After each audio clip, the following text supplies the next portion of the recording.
नमस्कार दोस्तों। आज की कहानी है छी चाची फाची। होली का सारा मज़ा ही किरकिरा हो गया।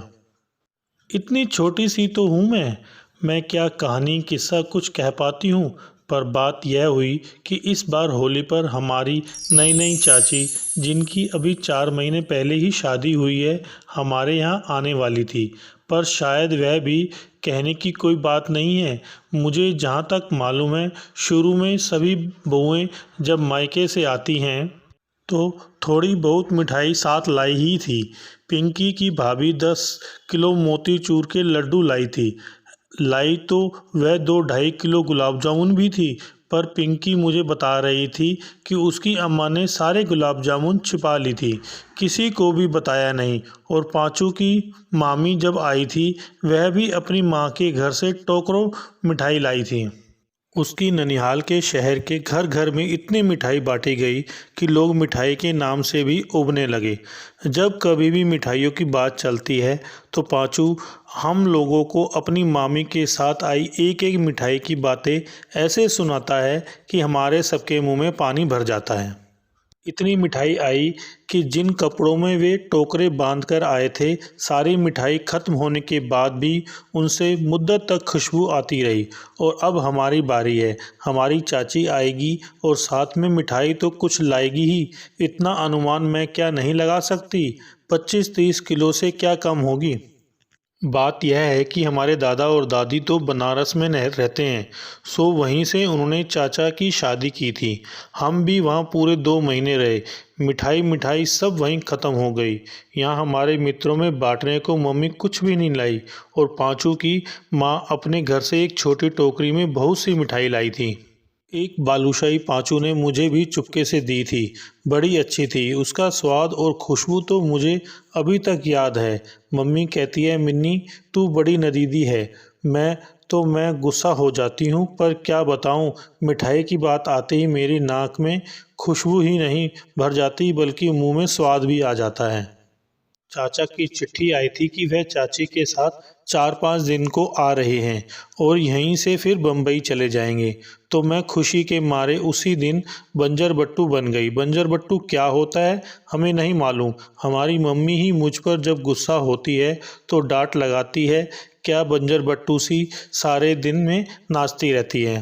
हाँ, तो मैं पापा के मुंह से चाचा की चिट्ठी की बात सुनकर उसी दिन सारे बच्चों से एक एक के घर जाकर बताई आई कि हमारे चाचा आ रहे हैं, साथ में चाची आ रही है अपनी अम्मा के घर से, और मिठाई मिठाई तो आएगी ही बहुत सारी। चाची अमीर घर की है हमारी। पिंकी की, पांचू की और दीना की चारों कोठियाँ मिला दे ऐसा उनका एक महल है।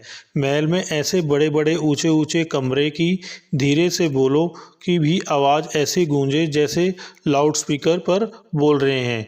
बीनू ने कई दिन से मुझसे और मेरे छोटे भाई टिंकू से कुट्टी कर रखी थी।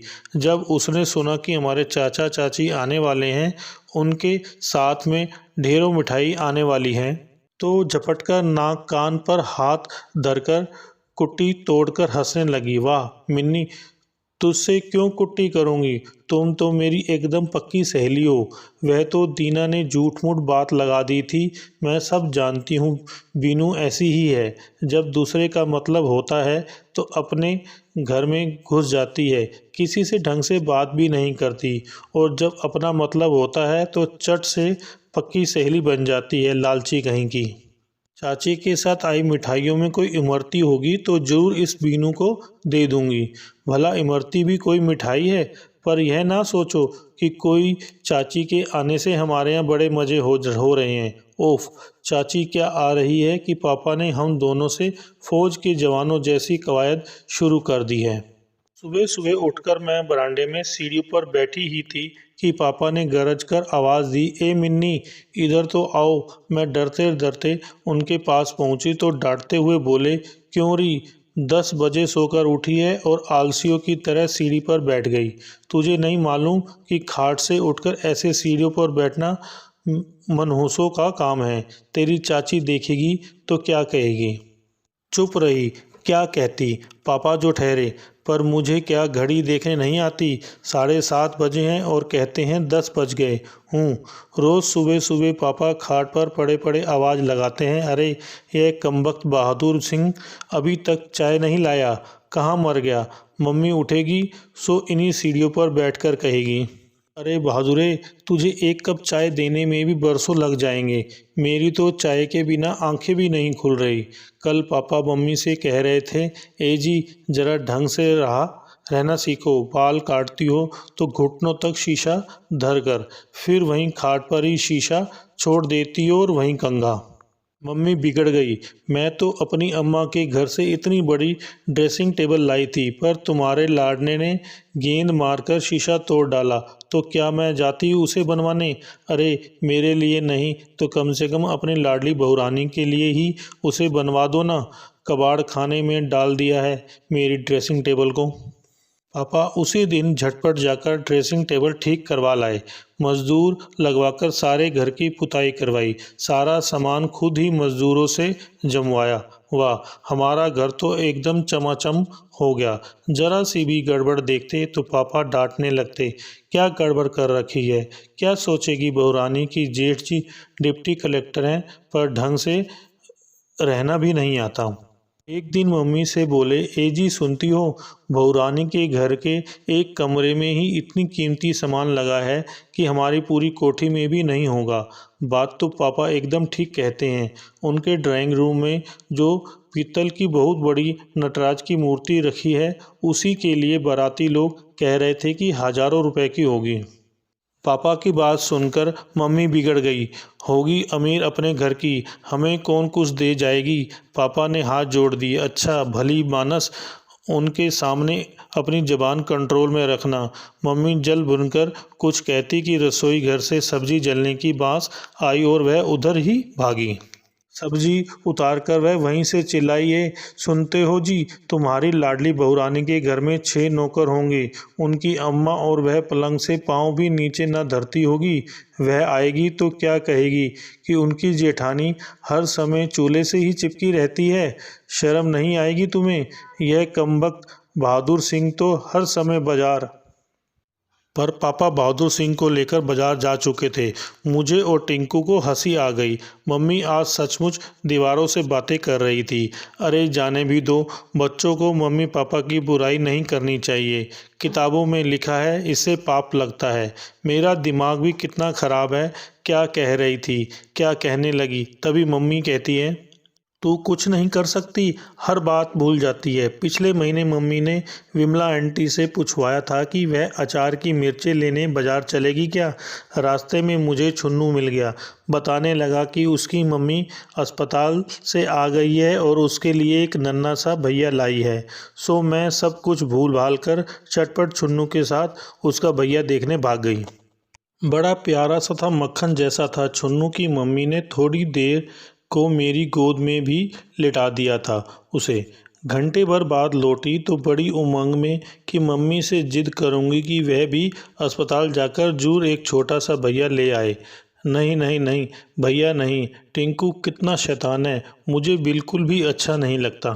मम्मी से कहूँगी एक बहन लाए, छोटी सी, कोई बहुत महंगी थोड़ी ही होगी, 400-500 रुपये में आ जाएगी।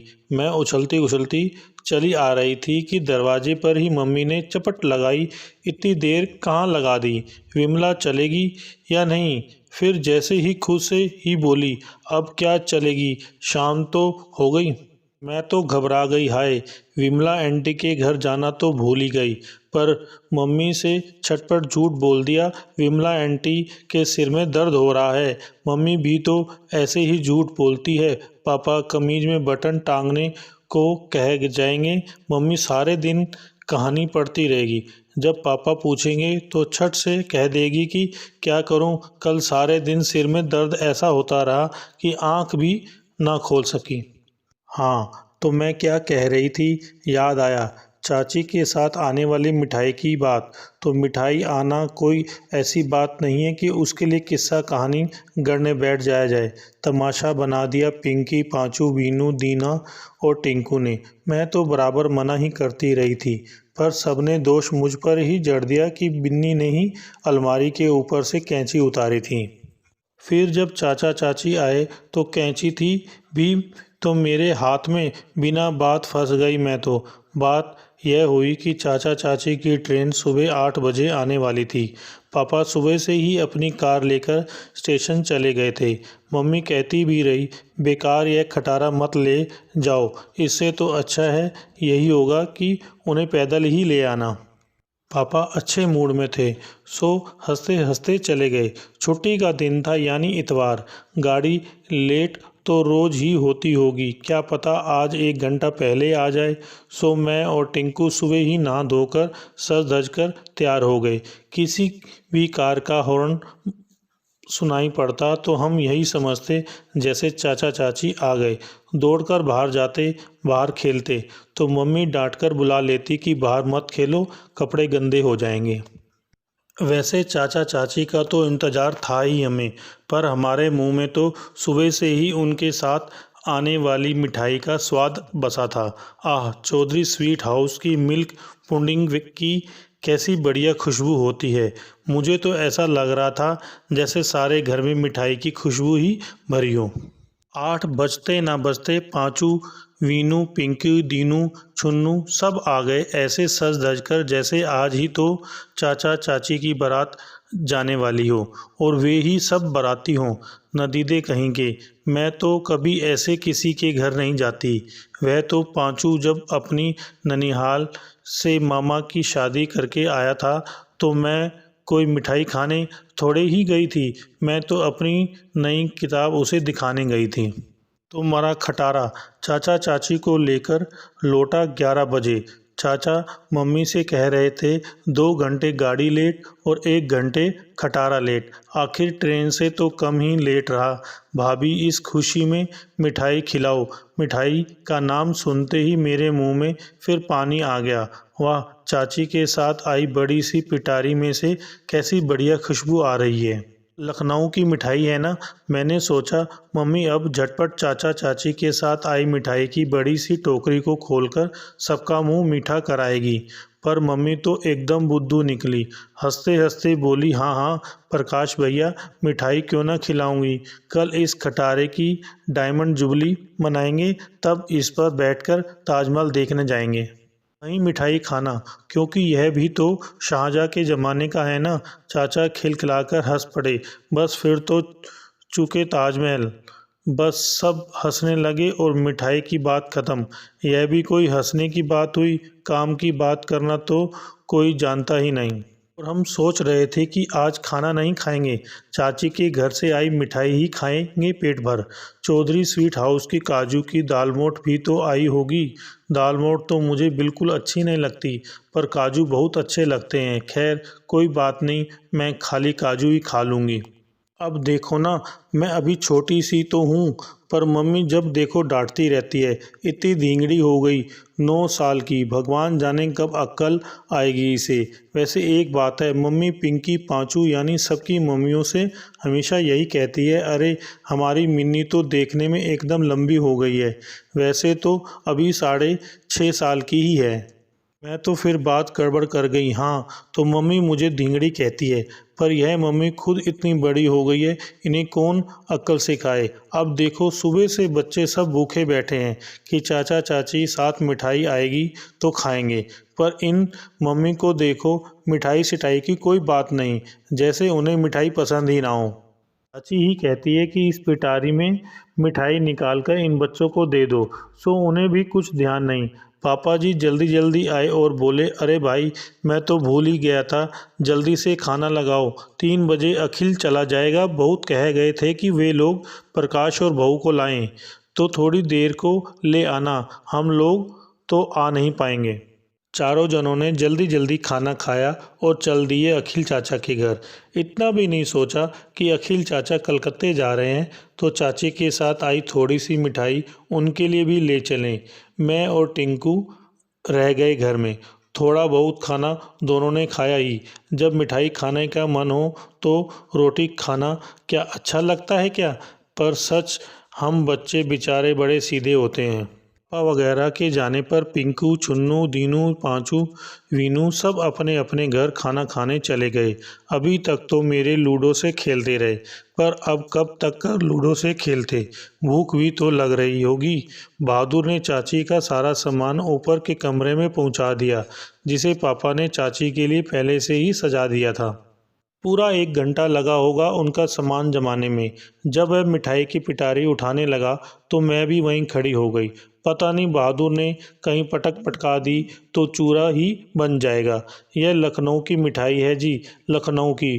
कोई सुंदरम अंकल के घर के लड्डू नहीं, जो हथौड़े से तोड़ें तो हथौड़ा टूट जाए पर लड्डू ना टूटे।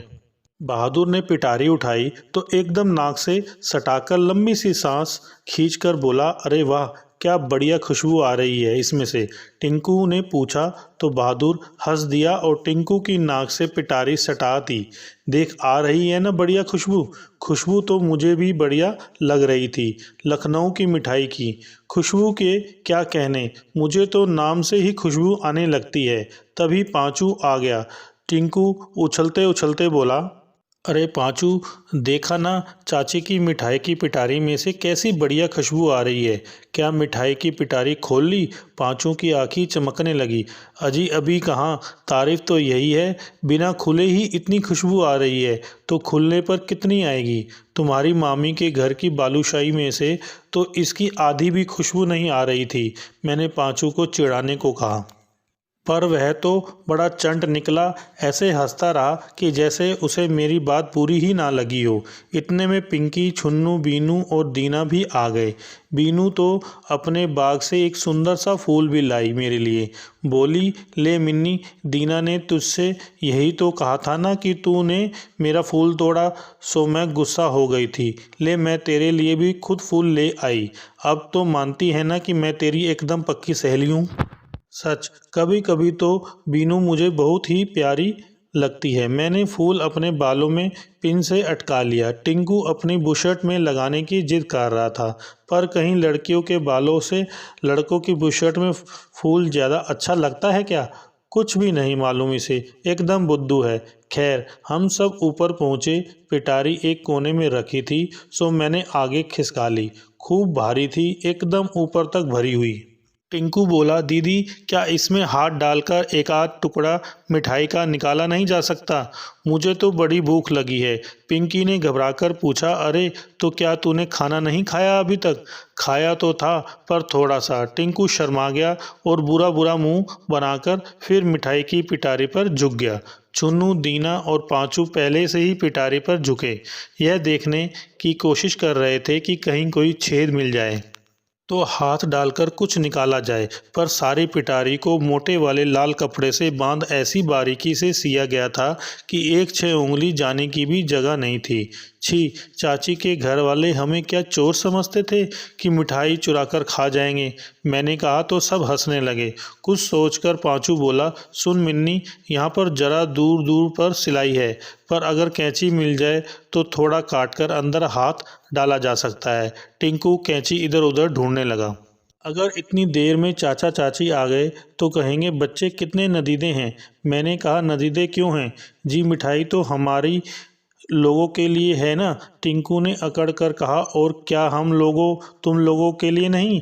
तो क्या वे साथ ले जाएंगे? चुन्नू बोला, पर ऐसे अच्छा तो नहीं लगता। पिंकी बोली, अच्छा नहीं लगता जी, मिठाई हमारे लिए है, हम खा रहे हैं, फिर उन्हें पता भी क्या लगेगा। थोड़ी सी तो निकालेंगे। टिंकू फिर बोला, अलमारी के ऊपर रखी कैंची मुझे दिख गई। जल्दी से मेज के ऊपर चढ़कर मैंने कैंची उतार ली। पांचू ने जल्दी से 2-4 धागे काटे और सिलाई उधेड़ने लगा। ज़्यादा मत उधेड़ना पांचू, मैं चिल्लाई। तब तक क्या देखती हूँ कि इस शैतान की आंत टिंकू ने दूसरी तरफ से भी सिलाई काट डाली है। हाय राम, यह तूने क्या किया कमबख्त? मैं घबरा कर चीखी। सिलाई तो पूरी ही उधड़ गई। हमें तो सीना भी नहीं आता जो जल्दी से सी दें। उधर मम्मी का भी डर लग रहा था, कहीं इन सब ने ज़्यादा मिठाई खा ली। मम्मी मुझे कितना मारेगी, फिर तो शायद मुझे एक टुकड़ा भी खाने को ना दें। मैंने टिंकू के हाथ से कैंची छीन ली और जैसे ही उसे मारने को हाथ उठाया कि देखा दरवाजे पर चाचा और चाची दोनों खड़े हमें घूर रहे थे। डर और घबराहट के मारे मेरे हाथ से कैंची छूटकर गिर पड़ी। लगा कि अभी बेहोश होकर गिर जाऊंगी। ओफ़ हो, ये बच्चे कितने शैतान हैं। चाची अपनी बारीकी से आवाज़ में चीखी। टिंकू जो पापा से भी नहीं डरता, चाची की आवाज़ से डरकर उसने टोकरी के अंदर डाला, अपना हाथ बाहर खींचा और हम सब ने आंखें फाड़कर देखा, उसके हाथ में लाल सुनहरी रंग की एक चप्पल लटकी है। क्या चप्पल? सब एक साथ चीख पड़े। टिंकू ने चाची की परवाह किए बिना एकदम पिटारे का ढक्कन खोल दिया। उसमें रंग बिरंगी तरह तरह की चप्पलें, जूते, सैंडल भरे थे ऊपर तक। अब बताओ मैं कैसे बंद करूंगी इसे? इतनी मेहनत से चंदू ने सिया था इसे, आखिर तुम लोगों ने इसे खोला ही क्यों? लगा चाची रो ही पड़ेगी। पिटारी में चप्पलें देखते ही सबके सब छूमंतर हो गए। मिठाई होती तो क्या ऐसे ही भाग जाते? पकड़ी गई मैं। हम समझे थे इसमें आप हमारे लिए मिठाई लाई हैं। टिंकू ने अटक अटक कर कहा। इस पर चाचा लगे जोर जोर से हंसने और हंसते ही चले गए। यह भी कोई हंसने की बात है? हमें तो रोना आ रहा है और चाची भी तो रुआसी हो गई है। टिंकू की बात सुनकर वह एकदम मेज पर पड़ा अपना पर्स उठाकर नीचे चली गई। जरूर मम्मी से हमारी शिकायत करने गई होगी। किसी तरह नीचे आकर मैं अपने पढ़ने के कमरे में चुपचाप बैठकर स्कूल का काम करने लगी। कितना सारा काम दिया था टीचर ने, पर इन चाचा चाची के आने की खुशी में सब भूल गई थी। छी, चाची फाची, होली का सारा मज़ा ही किरकिरा हो गया। हेलो दोस्तों, अगर आपको हमारी ये वीडियो अच्छी लगी हो तो लाइक करें, शेयर करें और कमेंट्स करके बताएं कि हमारी ये वीडियो आपको कैसी लगी। साथ में चैनल को सब्सक्राइब करके बेल आइकन जरूर दबाएं।